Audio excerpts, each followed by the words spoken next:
Dans cette discussion entre Bernard de Montréal et François Peyotte, ils abordent le concept de l'âme et de l'esprit. Selon Bernard de Montréal, l'âme est la mémoire de l'individu qui s'appuie sur des expériences accumulées dans le plan matériel et dans le monde de la mort. L'être humain est multidimensionnel et existe non seulement dans la matière, mais aussi dans l'astral et dans le monde de la lumière. Il affirme que le monde souffre d'un excès d'âme et d'un manque d'esprit. Trop d'âme signifie que les individus s'appuient trop sur leur mémoire et les attachements psychiques, ce qui limite leur conscience. En revanche, avoir de l'esprit signifie avoir plus de lumière en soi, ce qui permet d'avoir une conscience créative, libre et non conditionnée par le mémoriel.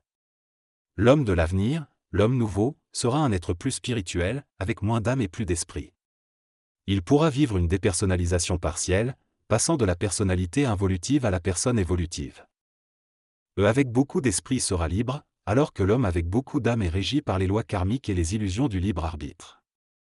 Bernard de Montréal souligne que le libre arbitre ne suffit pas pour être véritablement libre, car il fait partie de l'illusion que l'homme est libre sur le plan matériel. En réalité, tant que l'homme est inconscient et en involution, il n'est pas vraiment libre. Seul l'homme nouveau, avec beaucoup d'esprit, sera véritablement libre et ne sera pas régi par les lois de l'âme.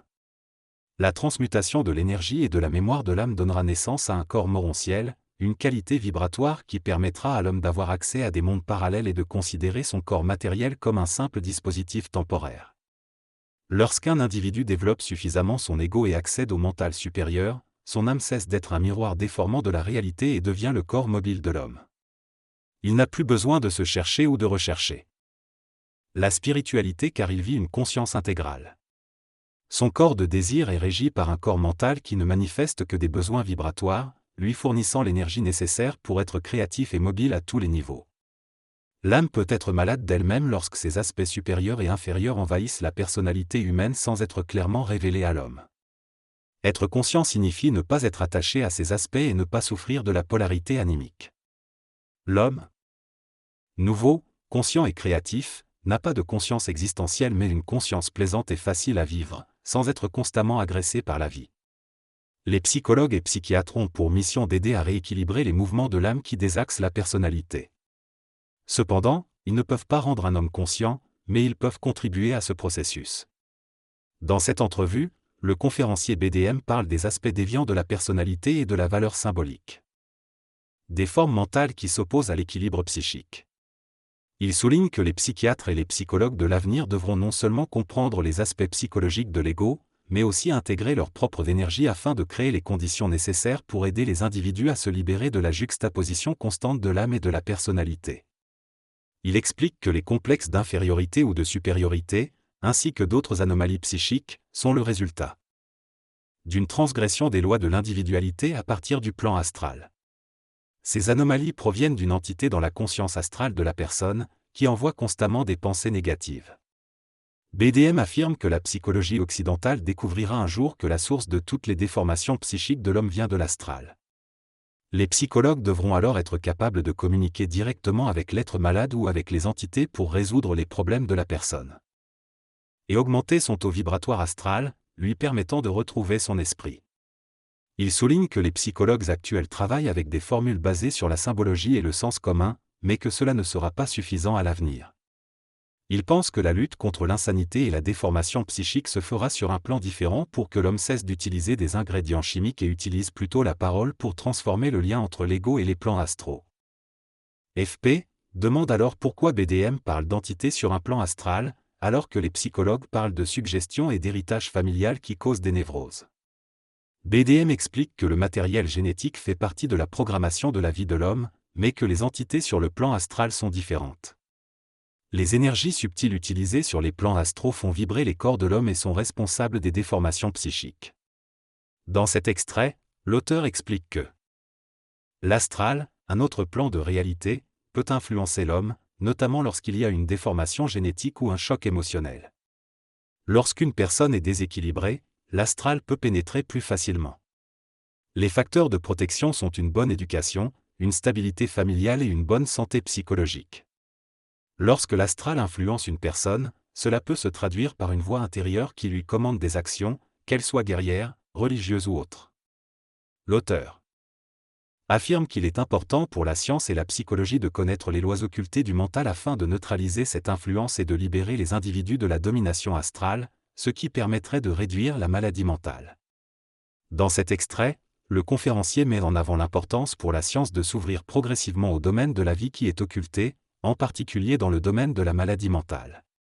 Il explique que les scientifiques et les psychologues qui s'engagent dans cette direction doivent d'abord reconnaître les pièges de l'astral et se libérer de ces obstacles avant de pouvoir faire un travail créatif et solide dans leur domaine. Le conférencier souligne également que dans un monde en perpétuelle transformation, tout le monde est sujet à des angoisses plus ou moins profondes, pouvant aller jusqu'à la paranoïa. Il explique que ce processus fait partie de l'expérience de l'âme à travers l'ego. Il mentionne que les yeux sont le miroir de l'âme et que moins une personne est évoluée, moins il y aura de lumière dans ses yeux. Il affirme avoir observé des personnes sans lumière dans les yeux, semblant être des ombres ou des coques, et que ces individus sont souvent ceux qui manipulent les foules grâce à leur charisme et à leur pouvoir astral, qui est un pouvoir hypnotique et mesmérisant. Il donne l'exemple d'Hitler et de Rudolf Steiner qui, en regardant dans les yeux du premier, auraient pu reconnaître sa nature et ne pas le suivre. Elle met donc en garde contre l'écoute systématique des personnes charismatiques et souligne que seuls certains d'entre elles méritent d'être écoutés. Il mentionne également les conséquences néfastes du fanatisme religieux dans le monde, notamment au Moyen-Orient. Selon l'auteur, nous vivons dans une période extraordinaire de l'histoire de l'humanité, où des forces cosmiques et de lumière cherchent à se manifester dans le monde matériel. Cependant, pour que cela puisse arriver, l'humanité doit comprendre la différence entre ses illusions et la réalité, ainsi que faire face à ses propres peurs et illusions profondes. Les gouvernements et les dirigeants politiques, bien qu'étant des individus évolués, n'ont pas réellement le pouvoir de changer les choses. Ils luttent contre des probabilités extraordinaires et font partie d'un échiquier mondial complexe. L'auteur exprime son respect pour les politiciens qui essaient sincèrement d'améliorer les choses malgré les difficultés auxquelles ils sont confrontés. Il soutient également que la compréhension des lois de l'évolution politique et de la programmation de la Terre est nécessaire pour une vision plus juste de la politique. L'auteur aborde également la nature de certains pays, Russie, Chine, France, etc. et leur rôle dans la distribution équitable des richesses mondiales. Finalement, l'auteur soutient que la vision de la politique par la presse et les médias est souvent erronée et que nous devrions adopter une perspective plus holistique pour mieux comprendre les réalités et les enjeux mondiaux. Dans cette intervention, Bernard de Montréal affirme que tout dans la vie peut être compris sans se référer à des symboles mystiques. Selon lui, les événements actuels du monde sont influencés par l'effet de l'astral, de plus en plus puissant chaque jour. Il explique que les actions entreprises par l'homme dans l'astral ont des conséquences sur le plan matériel, souvent différentes de ce que nous espérions. Il souligne également que les événements cosmiques de la planète resteront cachés aux humains, même aux médiums.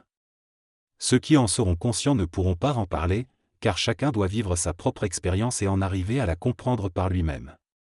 Les personnes qui ont une compréhension similaire du monde se retrouvent confrontées à l'anima mundi, l'âme du monde, et à l'impossibilité de changer radicalement cette illusion collective qui enveloppe la planète. En réponse à une citation du Nazaréen, D. de Montréal explique que celui qui a trouvé le monde a trouvé un cadavre, symbolisant le manque d'âme et de lumière dans le monde. Il affirme que l'homme est incapable de donner vie à ce cadavre, de susciter en lui l'énergie nécessaire pour le faire revivre. Cependant, il mentionne que nous vivons aujourd'hui dans un temps nouveau où l'homme pourra créer un nouveau monde et un être de lumière une fois qu'il aura compris la nature du cadavre. Il évoque également l'exorcisme et explique que le rituel est utilisé par les exorcistes car il représente une formulation symbolique qui fait vibrer l'astral. À travers cette utilisation du rituel, l'exorciste peut éclater des entités dans l'astral s'il est suffisamment fort et aligné avec sa propre énergie. Pour conclure, Bernard de Montréal met en avant l'émergence d'une nouvelle civilisation occulte de l'humanité, d'un nouvel homme-esprit et d'une révolution dynamique du feu cosmique qui donnera aux dirigeants la capacité d'unifier les nations grâce à l'aide cosmique, politique et scientifique de la nouvelle nation éthérique qui deviendra une réalité matérielle. L'exorcisme permet de libérer une personne en éliminant des entités astrales. Cependant, il faut être un exorciste très expérimenté et posséder une grande lumière intérieure, car les entités astrales perçoivent cette lumière et se délogent de leur espace-temps psychique pour entrer dans le mental de l'homme. Il est difficile pour nous de comprendre que l'espace-temps de la mort fait partie du mental de l'homme. Si nous réalisions cela, nous aurions peur et deviendrions probablement fous. Il y a donc une protection, une préparation en place. L'homme nouveau, celui qui passera de l'involution à l'évolution, qui reconnaîtra la pensée créative, saura que son mental ne peut pas être contrôlé par d'autres formes d'intelligence. Il sera libéré de l'astral et pourra comprendre les lois du mensonge cosmique, de la mort et les vertus de la médiumnité, sans être influencé par un médium. L'autorité psychique sera à la base de la nouvelle connaissance et de la nouvelle science matérielle. Mais avant cela, l'homme doit se libérer du connu. Tant que nous serons prisonniers du connu, nous ne pourrons pas vraiment savoir. Nous aurons accès à des connaissances historiques, mémorielles, étrangères à notre réalité et personnelles à notre imperfection. Nous serons intuitifs, médiumniques, mais incapables de voir à travers la forme et l'illusion, de comprendre. Pourquoi l'illusion existe? La transmutation de l'ego, la jonction du matériel avec l'éther permettra à l'homme de réaliser qu'il n'a rien à savoir de personne, que le savoir est universel et fait partie de la création. Il ne sera plus soumis à l'information qui est en réalité de la désinformation. Si les hommes avaient été informés depuis le début de l'involution, nous aurions déjà dépassé Jupiter et serions en contact avec d'autres civilisations et intelligences extraterrestres. L'homme n'a plus besoin du concept de Dieu une fois qu'il cesse de penser et d'être dominé par les formes pensées. Le concept de Dieu a été important pendant l'involution pour permettre à l'homme de développer sa conscience animale, mais une fois qu'il passe de l'involution à l'évolution, il n'a plus besoin d'un Dieu. L'homme fait partie du mouvement énergétique intelligent du cosmos et est capable de comprendre la nature de l'intelligence. L'intelligence n'existe pas en soi, c'est seulement le mouvement créatif de l'énergie dans le cosmos.